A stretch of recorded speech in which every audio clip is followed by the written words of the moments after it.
Hello and welcome to the Intelligent Inbound podcast brought to you by SmartBug Media. I'm your host, Jen Spencer, and today I'm speaking with Daniel Graff-Radford, CEO of Allbound.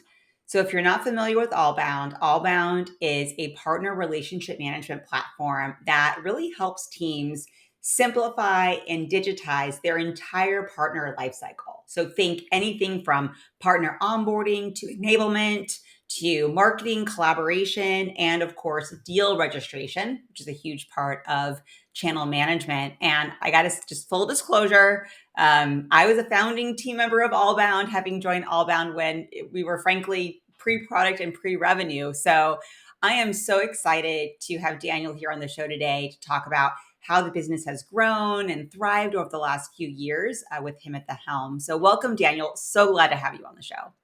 So glad to be here. Thank you so much for inviting me. And the team speaks very, very fondly of the time you were here. And I'm sorry our paths didn't cross at that point, but you've been a great champion and advocate. And we've all learned a lot by listening to your podcast, and all the content you put out has been really fantastic.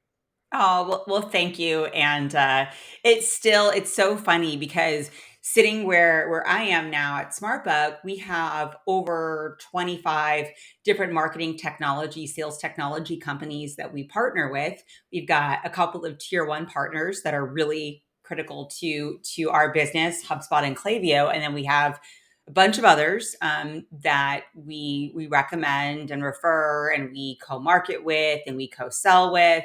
And, every time I get introduced to a partner and they welcome me into their partner portal or their system and it's Allbound, it's like, it's such a cool feeling that like just full circle to be now on the partner end of the conversation. Yeah, that's really, really wonderful. And you have some fantastic customers that we share here.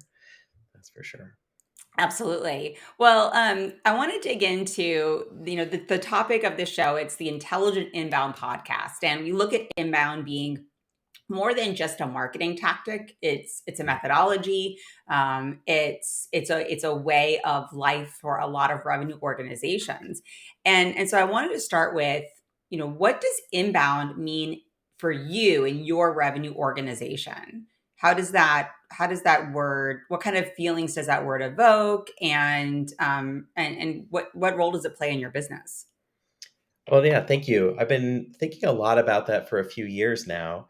And, I am, talking to you from Atlanta, Georgia, where we have a fair number of marketing technology companies like SalesLoft and what was Pardot, now part of Salesforce, Calendly, Terminus, and so forth. And so we have a lot of people in this town that think really, really hard about how you define your company through inbound. And so I've really, really learned a lot from some superstars around here. And for us, we are a fantastic place for partners to come together and collaborate. And we're in this really cool space of channel technology where a lot of people are spending money to figure out how to partner. But what does not really exist is a brand that everyone trusts for amazing content around channel. And so we are working really, really hard through inbound to become a place that people come to as a destination to learn. So whether you're setting up your channel for the first time, you're trying to present to your leadership team on why you're spending this money and time on channel, what the return on investment would be, how you compare to other groups out there running channel programs. We want to be that source and that truth. And so for us, inbound, sure, people think about it about lead gen, and we would love that. But more than that, there's so many people trying to learn about our space, and it's not as well understood as you think it would be when 75% of the world's goods and services are sold with partners according to the World Trade Organization. There just isn't a voice yet that owns that space. So when we do this right, people look to us for that information. Whether they buy from us or not, we're totally fine with that. If they come to us when they want to learn, then we'll be here for when they're ready to advance and grow through our software. I love that so much. And It's so interesting. Just literally yesterday, I had a mentor call with someone external of SmartBug who has been in the strategic partnership world, right? And is definitely has been struggling a little bit because so many organizations don't understand, I think, what it takes or underinvest in the resources that are necessary to really support a channel and yet don't realize that I literally quoted the exact same stat that you just shared. I think I underquoted. I think I said more than 70%, but close enough, right? Mhm. That there's a lot of business being done worldwide through these channels, and there's still a tremendous opportunity to educate revenue leaders globally. And so that's exciting. And I applaud you for leaning into the inbound methodology for this because it is something that's important. And it's not just something that we've seen in channel. There are other industries, there are other verticals, other kind of parts of business that, there's just not as much educational content out there to help support those business leaders that are driving those organizations. Yeah, no, I think that's exactly true, and the knowledge isn't really there. I just got back from a trip to Miami, where Partnership Leaders, an organization that helps, people that are leaders of partner organizations, uh, got together for all sorts of discussions about how trends and changes are happening in our space, and people are starting to see, because I think a lot of your listeners care a lot about this, that conversion rates for partner revenue are somewhere between 50 and 100% better. And if you think about why that is that if you have more touch points with those prospects that are coming from partner referrals or from alliances or joint selling motions, your opportunity to make a difference with that end prospect is twice as good. And Mhm. so we're finding it's a really efficient way to grow. And so some of those things are starting to become more apparent out there in the world. So I wanted to ask you, and this aligns nicely, is as there are shifts and changes in your industry, you're mentioning one that, which is very, very relevant to the work that Allbound does and the way that you can help support organizations. But, are there other ways, thinking from your seat as CEO, how do you prepare a team when there are big changes that are happening in an industry? Do you, yeah, just a little bit more about like how you go about operationalizing some things as you got your finger on the pulse of what's happening in the market.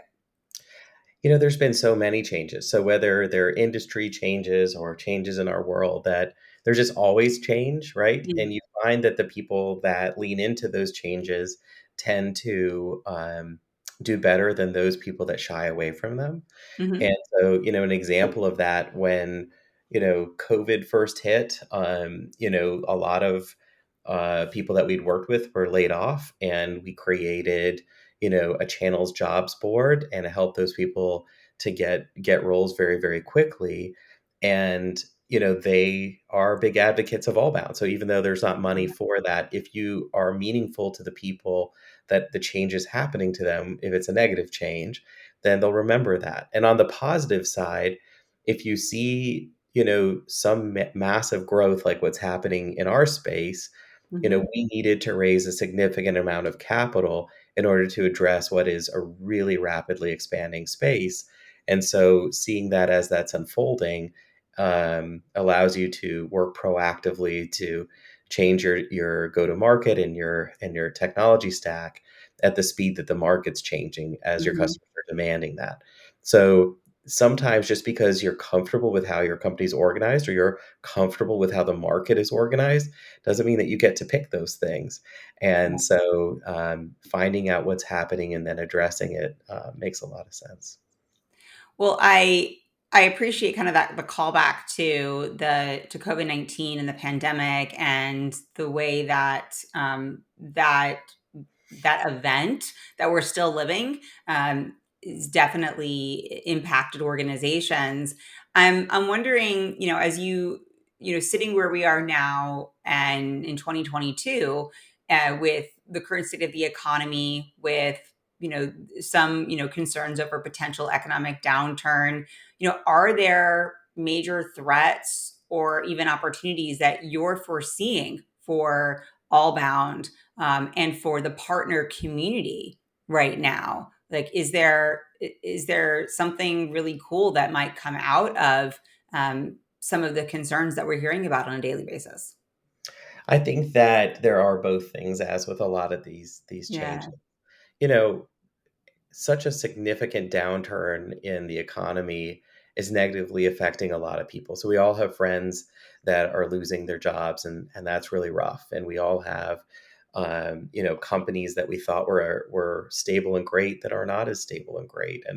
And so figuring those things out can be really hard and really scary for people. And the other side of it is to start to realize that there is kind of a shifting in how people are doing business. And the earlier you can start to lean into those changes, the better.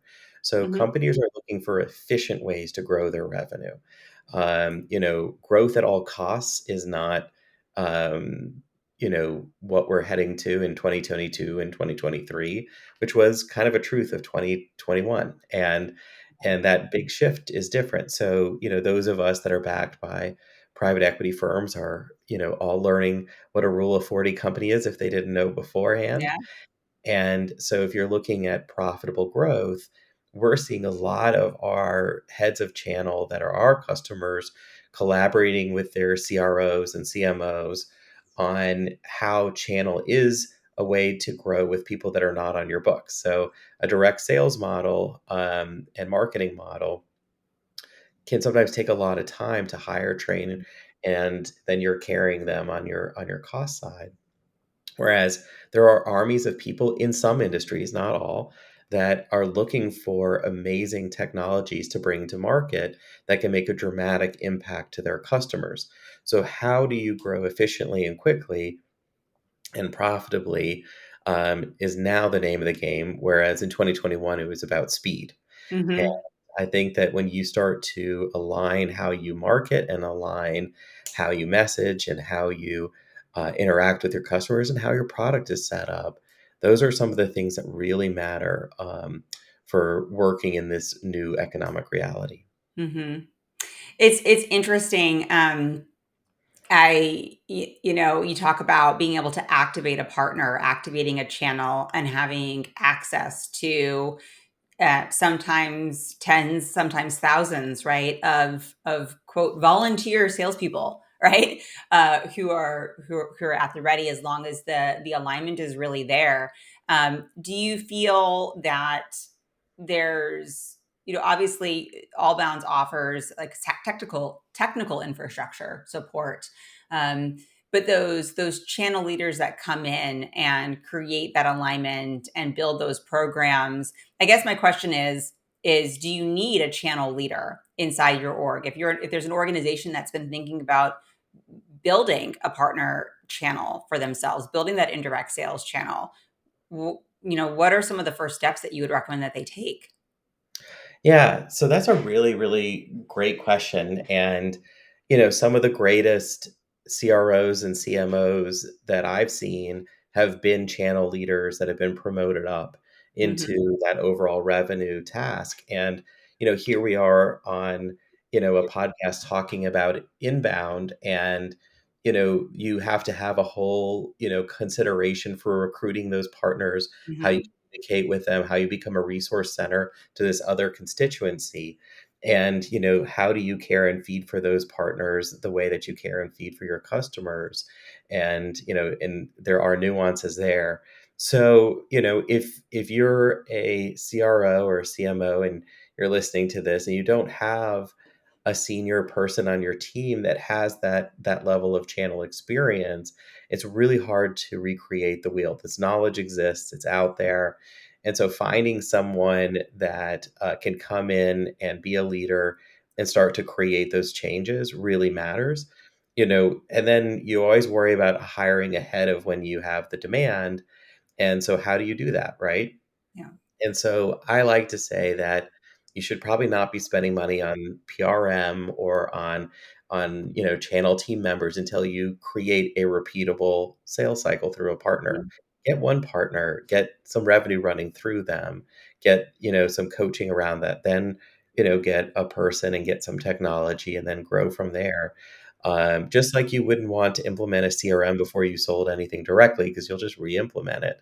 Yeah. Uh, and I think, thinking through from there what the inbound plan is for bringing on partners and the inbound plan for all of them are for bringing in, more prospects, then it becomes, a more natural way to do it. Mhm.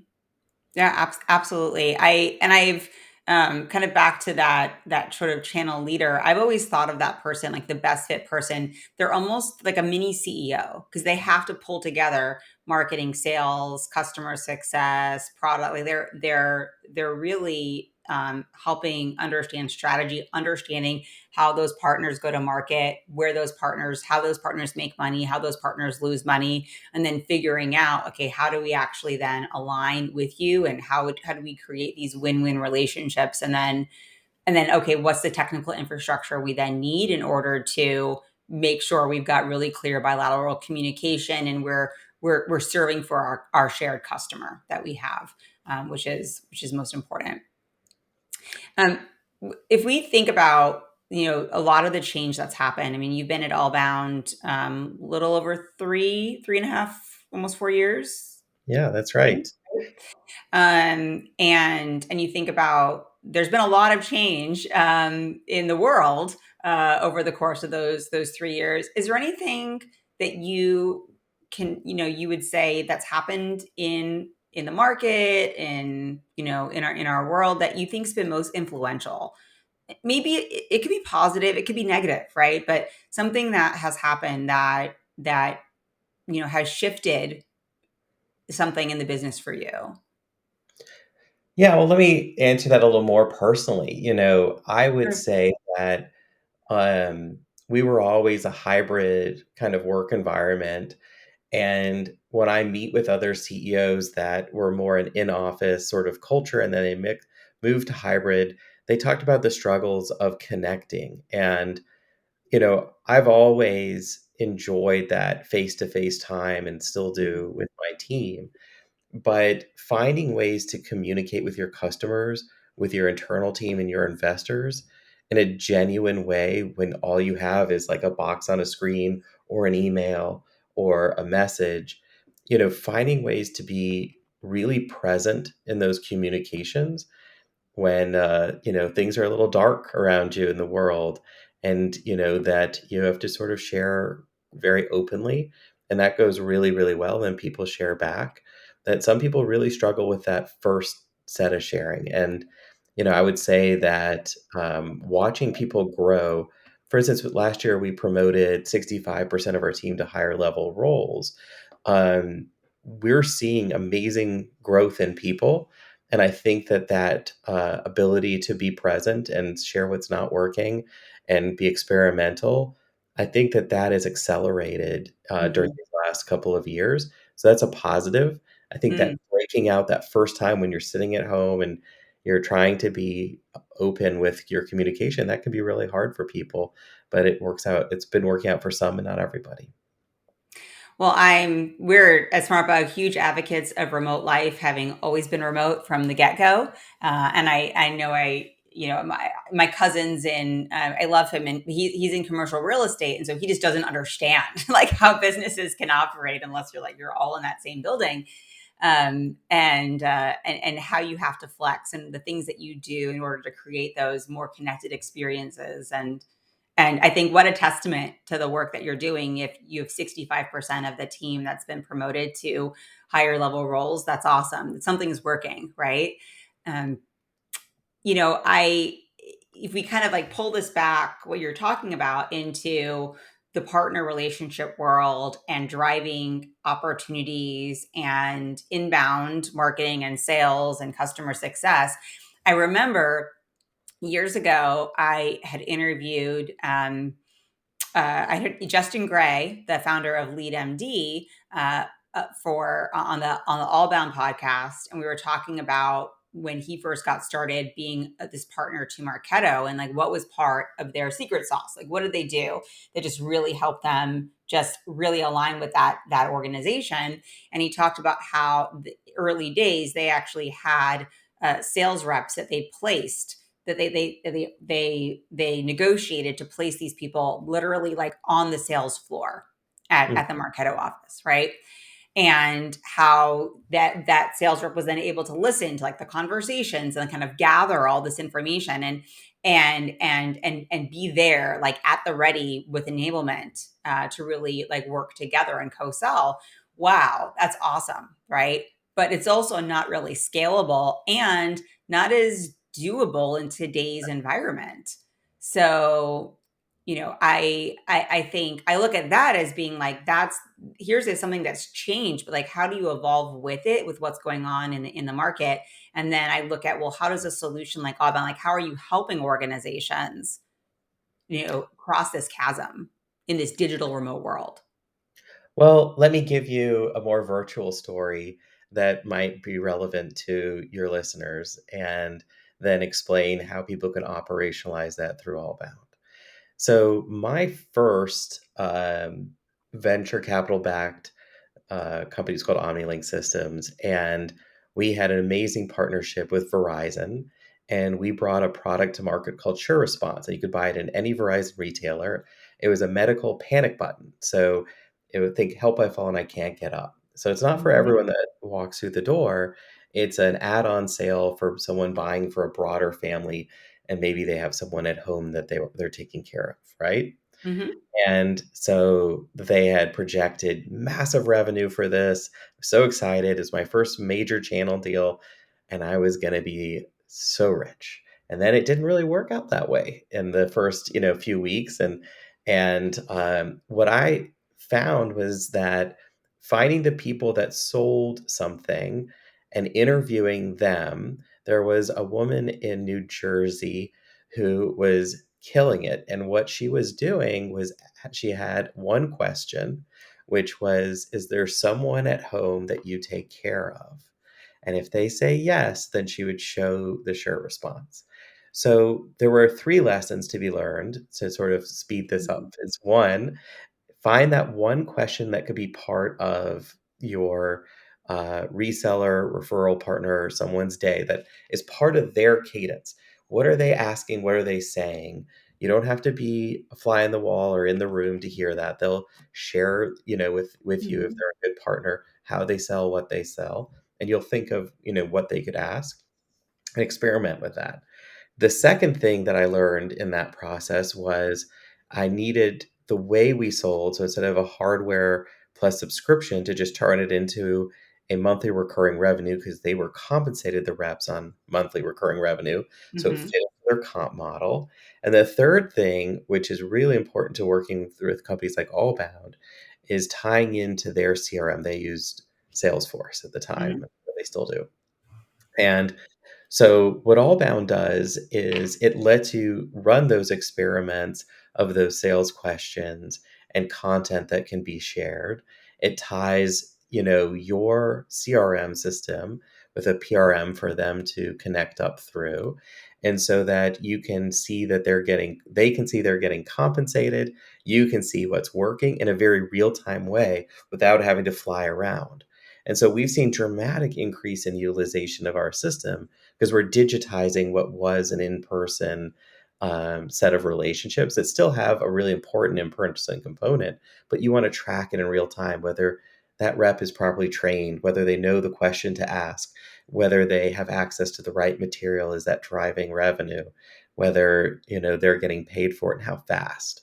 And all of those things matter, but it was definitely a flying around sort of world to go sit in sales cycles before that. Now you can Yeah. watch their digital body language on an inbound basis. Yeah.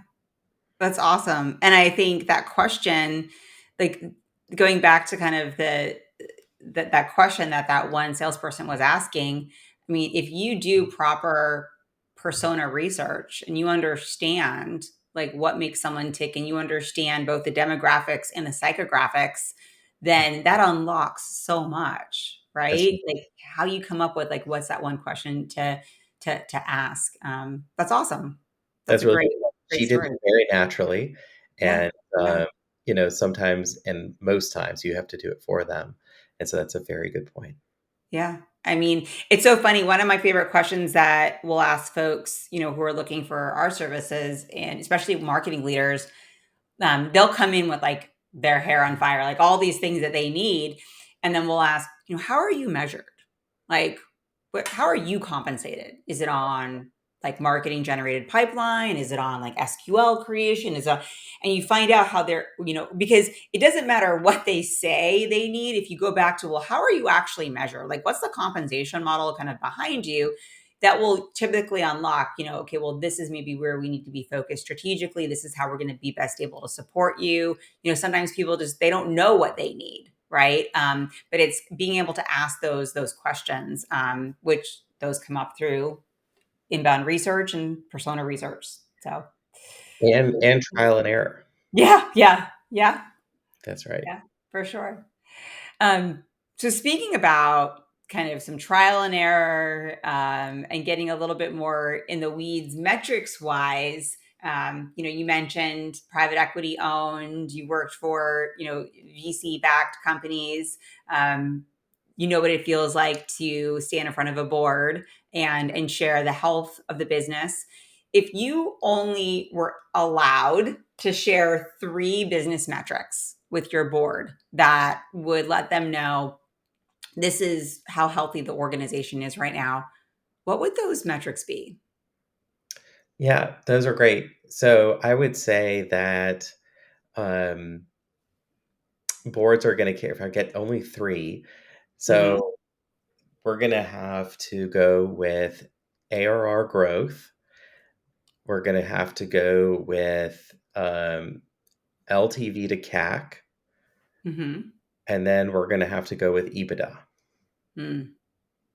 So give us, let's just share a little bit more because not everyone listening is a SaaS. Yeah, Um, those is are it, very yeah. jargony things to say, aren't they? Yeah.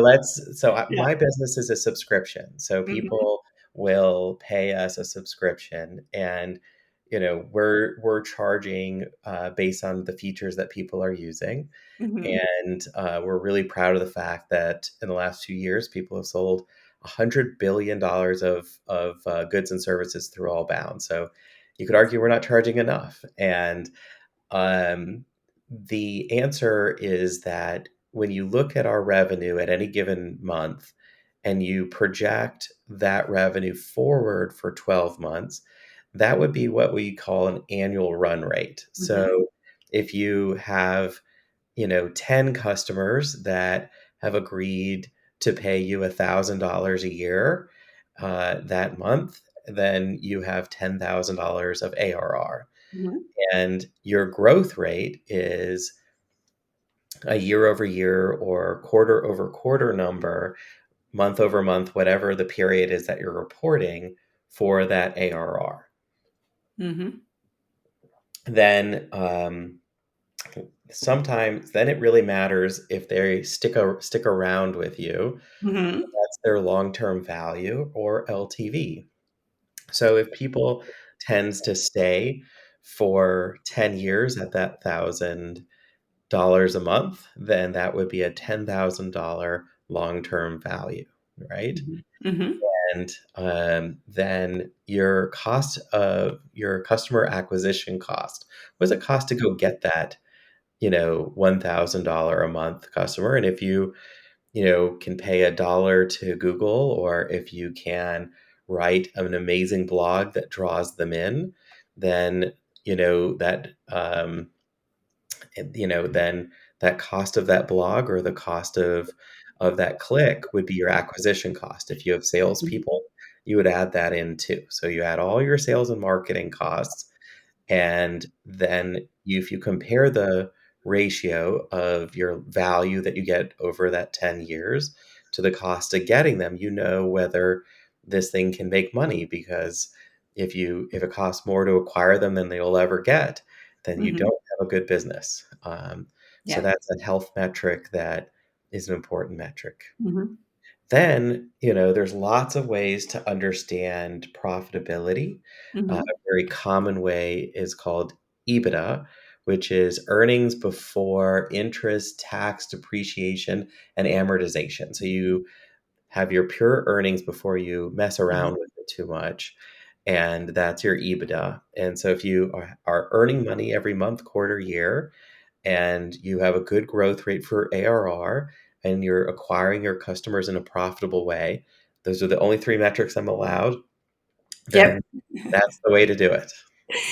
Right. And yeah, and obviously I know there's so many more metrics that I'm sure the board's poring over. But I think the three that you've identified are they make a ton of sense because everything else sort of might fall beneath it, right? Like what is your employee attrition rate, which will definitely impact your EBITDA, right? Like there's how long do people stay with you? How long do your customers stay with you? And what your product usage is can be directly correlated with that customer journey and their long-term value with you, of how much value they're actually getting from the product or the services that you provide. And so many other dashboards upon dashboards, but thank you. I know it's from at your level in the organization, there's a couple of metrics that, right, are going to be top of mind and tell you, all right, these are the things that tell me like the company is healthy, or these are areas that we need to work on, and the rest is those are more of those drill down types of reports. Yeah, if you're trying to fix something, you're going to need to drill down, right? But Yeah. if you just want three numbers to know whether your investment is safe, that will give you a Mhm. good indication. Yep. So, kind of switching gears and thinking about marketing and thinking about, and the reason I bring this up is because as CEO of the organization, you're casting the vision for the company, right? You're making decisions on where energy is focused in the organization. Not everything can be a priority. So pretend that you're given this blank check to spend on marketing, which I know it's a big thing to imagine. Most of us don't have blank checks for marketing, but how would you go about deciding where you'd want the marketing team to put those funds? Or maybe you've been thinking about this and dreaming about it, and you know exactly, where you'd want to spend that money. Some people come on the show and they're like, "Yes, I would buy a Super Bowl commercial, and this is why," right? Like maybe you've thought that through, but where does your mind go when it comes to marketing spend? Well, having just raised some money, that question got asked a lot, right? Sure. And so, the way I recommend for anyone to answer it is to think about the following. So first is, how large is the market that you're addressing? And I used to debate this with a chief marketing officer at a prior company, and the private equity firm. This was years ago, and we had this kind of silly analogy of thinking about it like prom dates. So if we were going to a high school, a very small high school with 100 children in the high school, we were a high school senior, and there were, um, say, 25 kids in each class, you start to think about who's a fit for your asking to a date, and that everyone will have a different thing. So, in the private equity field, they felt like the addressable market might be 300 because you could ask all the kids, you could ask their parents, you could ask lots of people. But that's really rough for a head of marketing because in your given market, if your product is really a good fit for a certain buyer, then talking to all the people that can't buy your product doesn't feel like a really good use of money, right? Mm-hmm. And so you might have an amazing consumer product and buying a Super Bowl ad feels right. But if the people watching the Super Bowl, there's only 1% of them that fit, that Yeah. that might be tough if not a lot of those buy, depending what you're charging. Mm-hmm. And the thing is back solving for what it costs to bring someone in is really important. And so, you know, I will always ask for more money for marketing for things that um, we think can have a really good, like we talked about, acquisition costs, Mm-hmm. and will bring in those customers that love our product, and therefore they stay a while. Right. You don't want so as soon as you understand who those people are, we think we really know that. Yeah. So what we are really, really interested in is being in front of those people months and months ahead of before they decide to buy. So what we really want to spend money on here at Allbound has to do with content. And we really believe that bringing in some of the best minds that understand our buyer and writing really meaningful things that they find useful in their day is the best way to spend money. And it's almost harder to find those perfect people than to spend the money, right? Mm-hmm. So, the right person with the right voice and the right content, the right creativity, we should take on all of those people as quick as they're willing to come in our doors. Um, and we should have lots and lots of opportunity for them. The the issue is that that's a tough role. A lot of your listeners do that, Mm-hmm.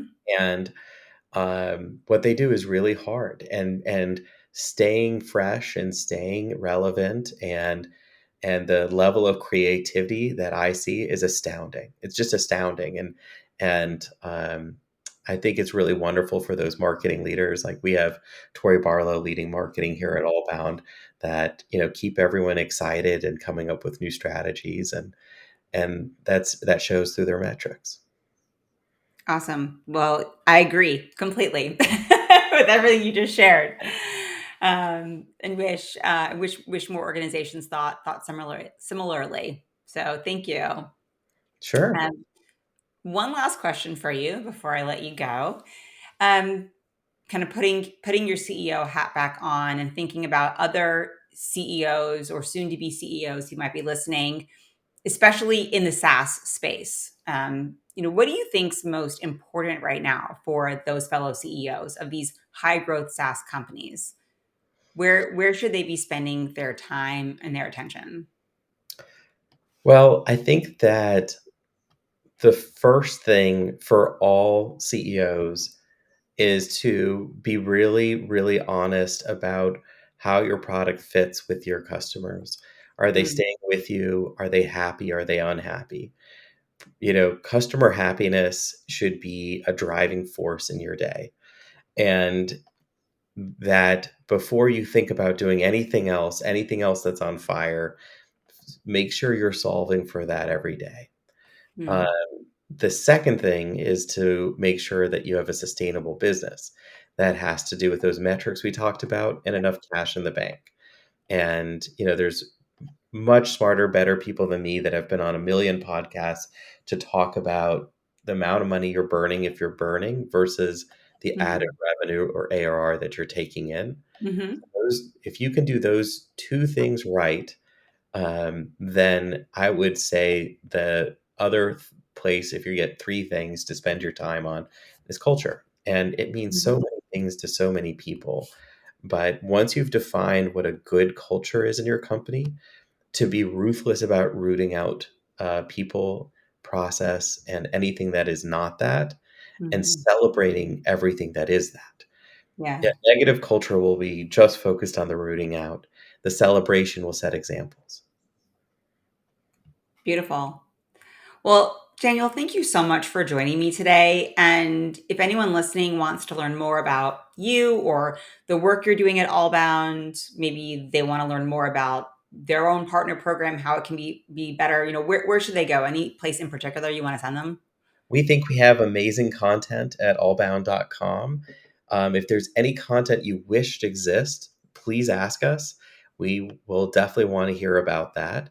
I'm pretty active on LinkedIn. So if you reach out to me on LinkedIn, you'll find me to be pretty responsive. So those are the two places to connect. Perfect. Well, thanks everyone for listening. Please join us next week for another episode of the Intelligent Inbound podcast. You'll meet another industry expert like Daniel. And if you learned something today, please pay it forward by rating and reviewing us on your podcast listening platform of choice. Make it a great day, everyone. Thank you so much.